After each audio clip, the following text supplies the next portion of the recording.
Salam sejahtera. Akhirnya ini keputusan terkini 6 parlimen yang melibatkan ahli parlimen bersatu.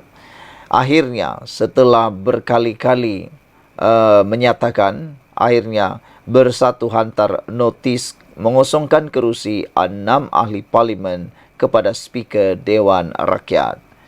Ketua WIP Bersatu, Datuk Seri Dr. Ronald Kiandi memaklumkan pihaknya sudah menyerahkan notis pemakluman kekosongan kerusi 6 ahli parlimennya yang terhenti keahlian serta-merta kepada pejabat Speaker Dewan Rakyat hari ini. Saya secara peribadi sebagai penganalisis politik bebas, pemerhati politik bebas, menyatakan gembira dengan keputusan ini. Sebenarnya kalau pilihan raya dibuat pun bagus juga, tak dibuat pun bagus juga. Dari segi negatifnya, ianya akan membuatkan pembaziran uang kerajaan, pembaziran uang rakyat. Karena pilihan raya terpaksa diadakan sekali lagi dan pastinya ia juga akan menyebabkan uang yang banyak dibelanjakan. Namun demikian, belum pasti lagi sebenarnya adakah pilihan raya akan dibuat atau tidak. Kerana belum tentu lagi 6 ahli parlimen ini kalaupun dikosongkan mereka akan berdiam diri. Mereka akan membawa hal ini ke mahkamah dan silap-silap hari bulan mereka tidak akan diarah untuk melepaskan jawatan itu, ataupun kalau mereka menang pun Bersatu mungkin akan bawa di dalam mahkamah juga. Selaku Ketua WIP Parti, semua notis pemakluman kekosongan kerusi Parlimen Jeli, Gua Musang, Bukit Gantang, Kuala Kangsar, Tanjung Karang dan Labuan telah ditandangani beliau, kata Ronald Kiandi. Semalam satu presiden kekosongan luar jangka membabitkan kerusi Dewan Undangan Negeri Dun Negeri juga telah diumumkan yang di-Pertua Dun Kelantan, Datuk Muhammad Amar Nik Abdullah, yang merupakan keputusan tepat mengikut lunas Undang-Undang Tubuh Kerajaan Negeri Kelantan serta selaras dengan Perlembagaan Persekutuan. Justru sebagaimana perkara 49A Perlembagaan Persekutuan Perenggan 3, Speaker Dewan Rakyat perlu memastikan berlakunya kekosongan luar jangka dalam masa 21 hari selepas notis diterima. Hal ini juga telah diperjelaskan oleh bekas yang di-Pertua Dewan Rakyat Tan Sri Azhar Azizan Harun, katanya menerusi kenyataan. Dalam pada itu, Ronald berkata pengesahan kekosongan luar jangka itu hendaklah dihormati, apatah lagi Seksyen 18C Akta Pertubuhan memperuntukkan bahawa sebarang keputusan sesuatu parti politik adalah muktamad dan konklusif. Secara prinsipnya, katanya, beliau yakin Tan Sri Johari mahu memastikan badan legislatif bebas daripada pengaruh politik kepartian dengan menghormati keluhuran perlembagaan dan menjunjung kedaulatan undang-undang. Kata beliau tidak ada pilihan kecuali mengisytiharkan 6 kerusi parlimen tersebut kosong dan seterusnya memaklumkan kepada Suruhanjaya Pilihan Raya SPR bagi membolehkan satu pilihan raya kecil diadakan, ujarnya lagi. Sebelum ini, 6 ahli parlimen daripada Bersatu telah pun menyatakan sokongan isytihar kepada Perdana Menteri Datuk Seri Anwar Ibrahim. Sekian untuk kali ini. Jangan lupa tinggalkan komen anda. Adakah anda suka kalau 6 kerusi parlimen ini dipertandingkan sekali lagi, ataupun biarkan saja mereka berkhidmat untuk kawasan tersebut? Kerana mereka bukan sebenarnya tidak baik dari segi pelaksanaan pentadbiran ataupun kerja, tetapi hanya kerana mengalihkan sokongan kepada Anwar Ibrahim. Kita jumpa lagi. Salam sejahtera. Ini keputusan terkini isu berkait dengan prosiding hitna mahkamah melibatkan Azmin Ali. Hari ini dilaporkan Azmin Ali akan berikan keterangan berhubung permohonan prosiding hina mahkamah. Mahkamah Tinggi Kuala Lumpur akan mendengar keterangan daripada Azmin Ali berhubung permohonan sebuah syarikat pengimput telur untuk mendapatkan kebenaran bagi memulakan prosiding menghina mahkamah terhadap bekas Menteri Perdagangan Antarabangsa dan Industri itu. Ini susulan prosiding di hadapan Pesuruhjaya Kehakiman Leong Wei Hong hari ini untuk pendengaran ex parte. Hanya satu pihak dalam pertikaian hadir. Permohonan JEN Advance dan Berhad untuk mendapatkan kebenaran bagi meneruskan tindakan komital itu. Planatif ingin mendakwa Azmin kerana menghina mahkamah, penyerahan keterangan saksi dalam saman fitnah itu terhadapnya. Jika disabitkan kesalahan, Azmin boleh dikenakan penjara dan hukuman denda.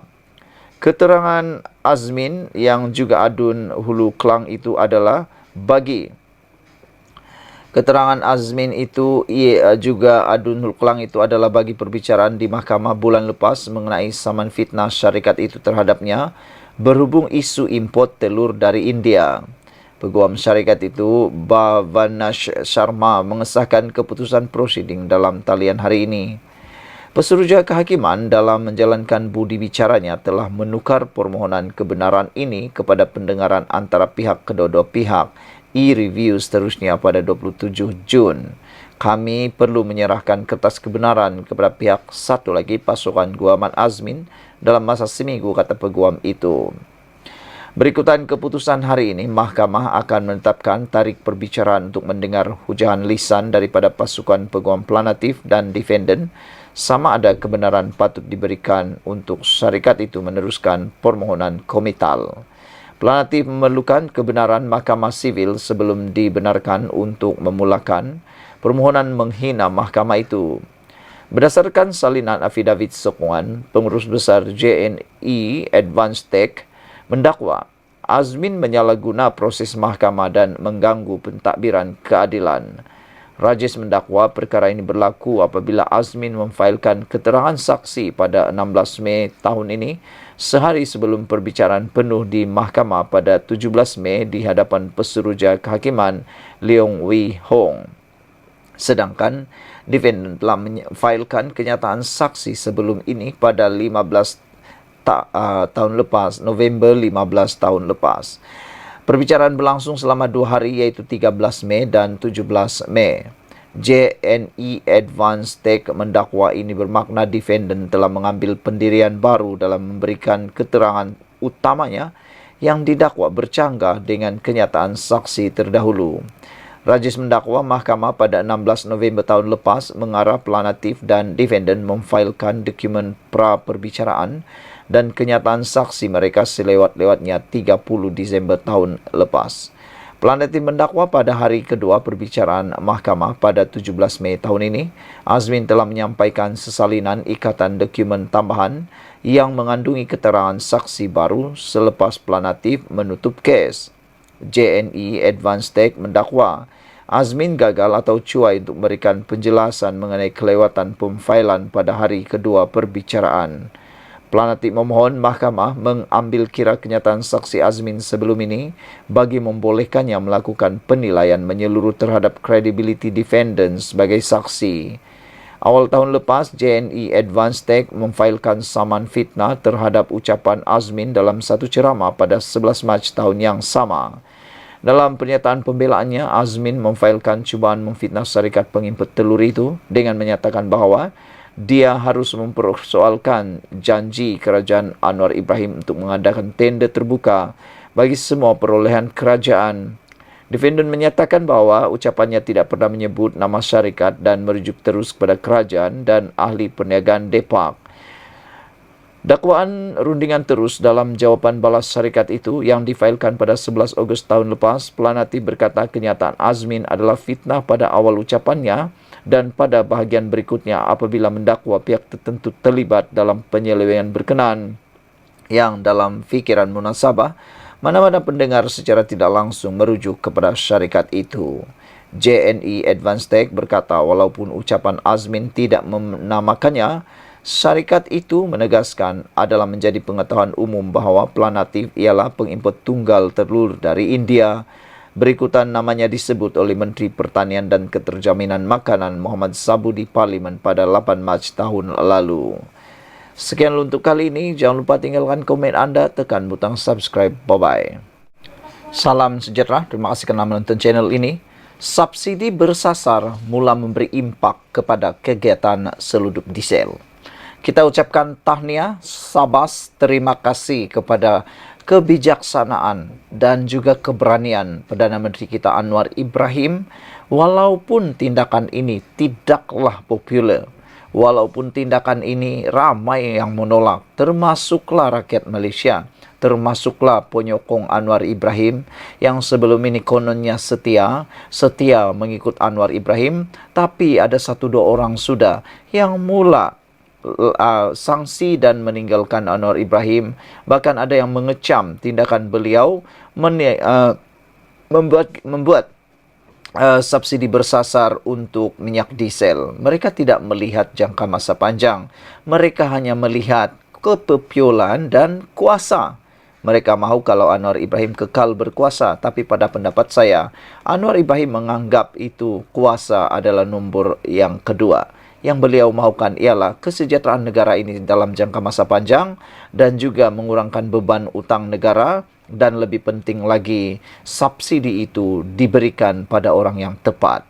Hari ini sudah terbukti. Ini lagi satu bukti bahawa subsidi bersasar itu adalah tepat dan keputusan baik untuk kita semua. Kalau Anda menolak subsidi bersasar itu, bermaksud Anda sebenarnya masih menyokong penyeludupan minyak diesel yang berleluasa di negara kita. Sudah bertahun-tahun, bahkan tidak keterlaluan kalau kita cakap, sudah berpuluh tahun. Isu penyeludupan diesel ini kita kata nak selesai, tapi tak selesai-selesai juga. Mahathir juga kata baru-baru ini bahawa bukan tak nak mahu melaksanakan subsidi bersasar itu, tetapi lebih prihatin kepada rakyat. Sebenarnya kalau prihatin kepada rakyat, sudah lama dilaksanakan subsidi bersasar ini. Saudara, tinjauan di rantau panjang ke atas beberapa stesen minyak di sempadan Malaysia Thailand mendapati kenderaan negara jiran hampir tidak kelihatan datang untuk mengisi minyak dan diesel. Nampaknya strategi Anwar Ibrahim, kerajaan pimpinan Anwar Ibrahim, kerajaan Madani ini telah pun menjadi kenyataan. Pengumuman kerajaan menguatkuasakan harga baharu diesel pada kadar RM3.35 seliter di stesen minyak Semenanjung berkuat kuasa 10 Jun ternyata memberi impak besar kepada sindiket penyeludupan bahan api apabila kegiatan haram itu dilihat semakin berkurangan. Tinjauan di rantau panjang ke beberapa stesen minyak di sempadan Malaysia Thailand mendapati kenderaan negara jiran hampir tidak kelihatan datang untuk mengisi minyak dan diesel. Keadaan itu memberi kelegaan kepada pengguna tempatan kerana tidak lagi perlu berebut untuk mengisi minyak dengan kenderaan Thailand yang sebelum ini banyak mengisi minyak di rantau panjang. Selain itu, perkara yang dibimbangi ialah kehadiran kenderaan pacuan 4 roda dan lori minyak rakyat tempatan yang dikatakan turut terlibat dalam kegiatan penyeludupan. Penduduk Wan Anwar Wan Ismail 52 tahun berkata tindakan kerajaan itu memang tepat kerana dapat mencegah ketirisan bahan api. Wan Anwar berkata jumlah kenderaan Thailand yang disifatkan sebagai penyibuk semakin berkurangan. Kenderaan yang memakai plat kenderaan Malaysia juga perlu dipantau kerana kemungkinan terlibat dengan kegiatan penyeludupan dengan mengambil kesempatan dengan mengisi penuh tangki secara berulang kali sebelum diseludup ke negara jiran. Mengikut harga semasa diesel di Thailand ialah RM4.24 bagi seliter, iaitu lebih mahal berbanding RM3.35 di negara ini. Jika berjaya diseludup keluar, pihak penyeludup mampu mengaut keuntungan sebanyak 89 sen bagi seliter diesel. Sementara itu, pengusaha stesen minyak di Gual Tinggi, Zarid Sofia Muhammad Bakri berkata, kekurangan kenderaan Thailand yang menggunakan diesel disebabkan pembelian di Malaysia tidak berbaloi daripada sudut pertukaran wang asing setelah ditolak dengan kos pengangkutan ulang-alik dan upah pekerja. Sewaktu subsidi diesel belum ditarik, kenderaan negara jiran dapat menikmati hampir hingga separuh harga lebih murah berbanding tempat mereka. Oleh itu, mereka tidak kisah untuk membeli diesel di negara ini walaupun perlu menukar mata wang lebih. Zarid berkata, kini mereka tidak boleh berbuat demikian setelah penyiasaran subsidi diesel, harga sudah tidak jauh beza.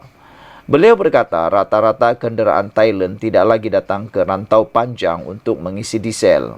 Semalam, Kementerian Perdagangan Dalam Negeri dan Kos Sara Hidup Kelantan memaklumkan bahawa mereka akan memasang kamera liter tertutup CCTV di stesen minyak di kawasan sempadan Malaysia Thailand bagi tujuan pemantauan. Pengarah KPDN Kelantan Azman Ismail dilapor berkata, dalam masa terdekat, sebagai permulaan, CCTV itu akan dipasang di stesen terpilih yang dipercayai sering menjadi pilihan penyeludup. Tahniah kita ucapkan, kita jumpa lagi. Salam sejahtera. Calon Perikatan Nasional cakap tak serupa bikin. Dulu gelak besar, sekarang dia pula sorok kelayakan akademik. Dalam pilihan raya Sungai Bakap sekarang, dan dalam pilihan raya sebelum ini di Kuala Kubu Baru, isu paling panas berkaitan dengan kelayakan akademik. Apabila calon Pakatan Harapan di Kuala Kubu Baru diminta supaya mendedahkan keputusan SPM beliau.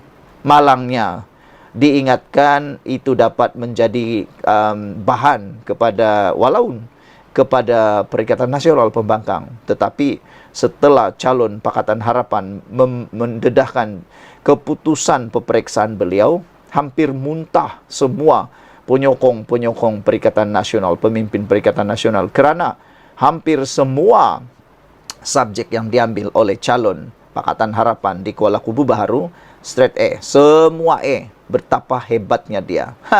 Kali ini lain pula cerita. Calon PN cakap tak serupa bikin. Dulu gelak besar, sekarang dia pula sorok kelayakan akademik. Calon Perikatan Nasional PN pada pilihan raya PRK Dewan Undangan Negeri Sungai Bakap dilihat cakap tak serupa bikin apabila pernah mengutuk musuh politiknya berhubung isu kelayakan akademik. Abidin Ismail, 56 tahun, yang juga naib yang dipertua PAS Nibung, pernah mengulas dakwaan seorang pemimpin Bersatu Pulau Pinang yang dituduh memiliki ijazah sarjana muda palsu. Masalahnya, mengapa harus menipu, itu isunya. Amat memalukan. Mereka akan sedaya upaya mempertahankan, walaupun dalam hati mereka rasa malu. Tulisnya pada tahun 2019. Saudara, walau bagaimanapun, poster Abidin sebagai calon N20 Sungai Bakap sama sekali tidak menyertakan maklumat berkenan kelayakan akademik yang dimilikinya. Nama Abidin jadi bualan orang ramai apabila diumumkan sebagai calon yang mempunyai kemampuan hebat kerana memiliki ISO 14001. Sejak saya membaca perkara ini, saya ketawalah sebab Tuan Ibrahim Tuan Man ketika mengumumkan calon Perikatan Nasional ini, beliau kata calon ini iaitu Abidin memiliki sijil ISO 14001, yaitu Environmental Management System EMS. Ramai orang yang memerli, bukankah sijil ISO 14001 itu hanya untuk organisasi dan kilang atau bangunan atau yang sirim? Tak tahulah sejak bila manusia memiliki ISO ni. Misteri latar belakang pendidikan Abidin dilihat jauh berbeza dengan calon perpaduan Dr. Johari Arifin. Mesra dikenal sebagai Cikgu Jo, beliau merupakan bekas pengarah Institut Amiduddin Baki IAB Cawangan Utara.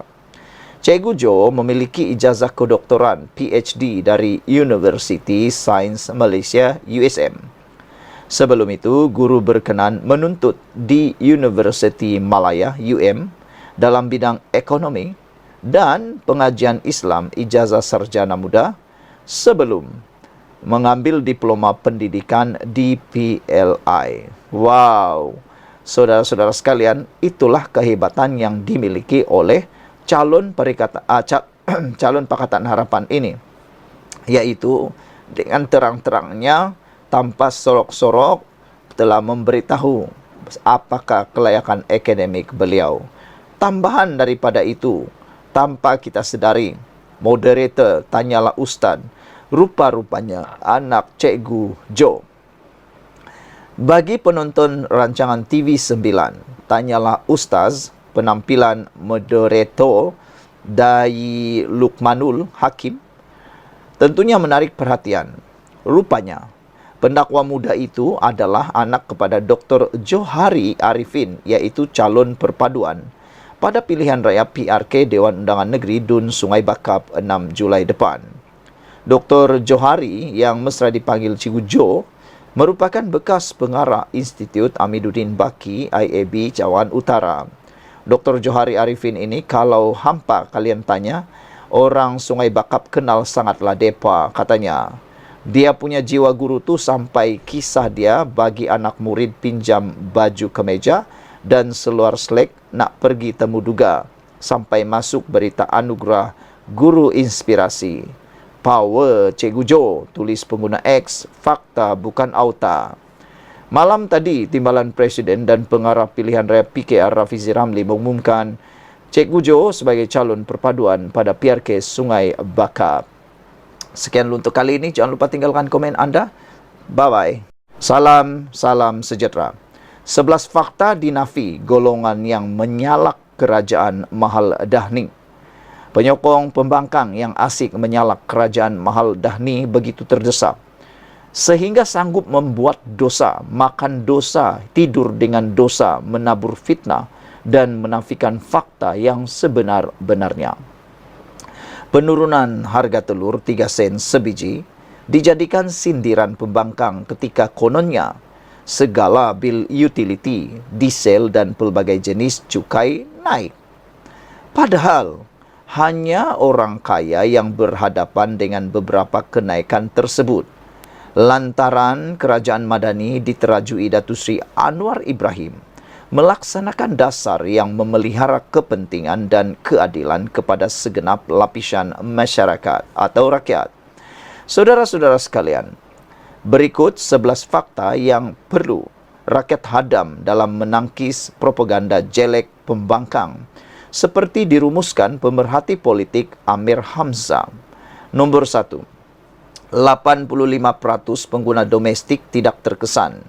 Yang terkesan adalah isi rumah dengan bil elektrik RM220 ke atas. Ini orang kaya. Dalam sebelum itu, Lim Sian Si menyenaraikan kononnya. Nombor 1, harga elektrik naik. Nombor 2, harga air naik. Nombor 3, harga indah water naik. Keempat, harga beras naik. Kelima, cukai baru LVGT 10%, cukai baru CGT 10%, cukai baru HVGT 10%, cukai SST naik, cukai DST naik, cukai airport naik, harga diesel naik, harga telur turun 3 sen. Syukur, kata Lim Sian Si. Tapi ini yang dia tak tahu. Nombor 1, kalau Lim Sian Si kata harga elektrik naik, itu mungkin untuk dia. Mungkin dia ini adalah orang kaya yang mempunyai bil lebih RM220 ke atas. Hanya orang yang mempunyai bil lebih RM220 ke atas yang kena kenaikan bil tersebut. Sebab mereka orang kaya, subsidinya telah dikurangkan. Nombor 2, harga air bukan ditentukan kerajaan persekutuan, tetapi negeri masing-masing. Kelantan dan Kedah menaikkan juga tarif air walaupun servis teruk. Ini pun silap. Dalam kerajaan kita ini, dalam Malaysia, kita ada kuasa bersama, kuasa negeri dan kuasa persekutuan. Bekalan air diuruskan oleh kerajaan negeri, bukan kerajaan persekutuan. Jadi yang tak bijak sangat tu, boleh katalah pemikiran tak cukup tu, kenapa salahkan kerajaan persekutuan, khususnya Anwar Ibrahim? Salahkanlah kerajaan negeri anda. Salahkan kerajaan negeri yang menaikkan harga air itu. Macam di Kelantan dan Kedah, menaikkan juga tarif air, walaupun servis teruk. Jadi kenapa pula disalahkan kerajaan persekutuan? Salahkanlah kerajaan yang mempunyai servis teruk air itu. Itu nombor 2. Jadi mungkin itu Lim Shyang-si tidak pun tahu apa-apa. Ketiga, Charge in the Water diumumkan oleh Tuan Ibrahim Tuan Man pada September 2022, yang mana kenaikan bermula pada Januari 2023. Jadi, janganlah meludah ke langit kena muka sendiri. Bagi Lim Shyang-si ini, dia cuba mengatakan harga in the water naik. Sebenarnya, kenaikan harga in the water itu bukan dibuat oleh Anwar Ibrahim, bukan dibuat oleh Kerajaan Perpaduan, tapi telah diumumkan oleh Tuan Ibrahim Tuan Man pada September tahun 2022, yang mana kenaikannya hanya bermula pada Januari 2023. Jadi yang kena siapa? Anwar Ibrahim. Yang buat onar orang lain, tapi yang kena marah Anwar Ibrahim. Itulah ludah kena di muka sendiri. Cuba nak salahkan orang, tapi yang umumkan sebenarnya ialah geng kamu sendiri. Nombor 4. Kalau kata harga beras naik kerana kenaikan harga beras dunia dan India membataskan ekspor beras mereka, seluruh dunia terkesan dengan kenaikan itu. Bukan di Malaysia saja, saudara-saudara sekalian. Nak buat macam mana? Nak buat macam mana? Anda jawablah sendiri. Satu cara sajalah. Jom kita ramai-ramai nanam padi. Jangan hanya import padi. Tanamlah kita ramai-ramai padi. Tapi macam mana kan? Lebih ramai orang suka pergi bandar daripada tanam padi. Itu sebabnya kita kekurangan padi. Kita terpaksa import beras daripada India. Dan kenaikan harga beras dunia menyebabkan kita turut mengalami kenaikan harga beras. Itulah sebabnya, bukan kerana Anwar Ibrahim. Kelima, cukai barang nilai rendah atau LVGT melibatkan barangan import bawah RM500 sahaja. Nombor 6. Cukai keuntungan modal atau CGT telah dikecualikan bermula Januari tahun 2024. Yang ini pun dia lupa padam. Dia masih senaraikan. Rupa-rupanya bermula Januari 2024, cukai keuntungan modal CGT telah dikecualikan bermula Januari 2024. Nombor 7. Cukai barang bernilai tinggi HVGT melibatkan barangan mewah seperti kapal terbang, kapal layar, jam tangan mewah. Walau ramai beli kapal terbang ke? Ini yang hadu. Aku pun tak tahulah. Yang mereka suka sangat tengok cukai barang bernilai tinggi ini naik pun meroyan marah. Kenapa? Kamu tu ada belikah kapal terbang? Ada belikah kapal layar? Ada belikah jam tangan mewah? Tak ada kan? Itu orang kaya saja. Jadi layaklah mereka diberikan cukai kenaikan itu. Walau ramai belikah kapal terbang. Nombor 8. Cukai jualan dan perkhidmatan SST hanya dikenakan kepada produk atau servis tertentu saja. Tidak melibatkan seluruh transaksi jual beli seperti GST. SST hanya dikenakan kepada produk atau servis tertentu saja. Ini pun dah diumumkan dulu. Kebanyakan yang dikena tu bukan anda yang ramai-ramai ini. Nombor 9. Cukai lapangan terbang naik setiap 3 tahun sekali berdasarkan perjanjian antara kerajaan dan Malaysia Airport Holdings Berhad.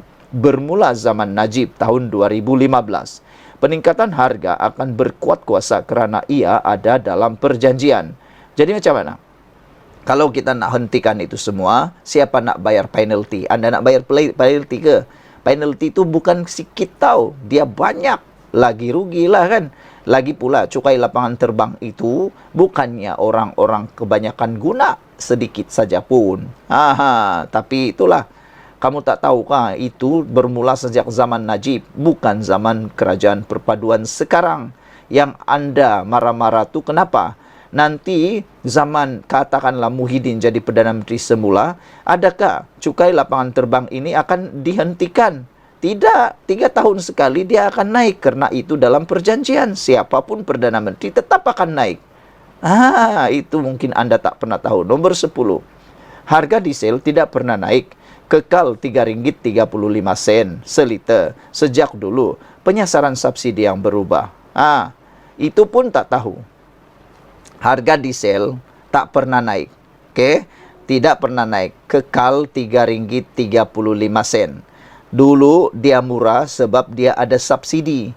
Subsidi pukal. Semua orang dapat. Orang miskin, orang kaya, orang warga asing, penyeludup, pencuri minyak, semua dapat.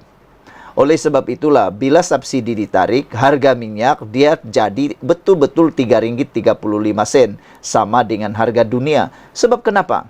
Supaya penyeludup tak dapat subsidi, pencuri minyak tak dapat subsidi, orang warga asing tak dapat subsidi, orang-orang yang maha kaya, yang ada sebahagiannya tak mau bayar cukai pun tak dapat cukai itu juga. Jadi itu tak dapat subsidi itu juga. Kan itu bagus. Yang dapat harga murah dengan pemberian wang tunai adalah orang-orang yang layak. Anda ada diisi ke?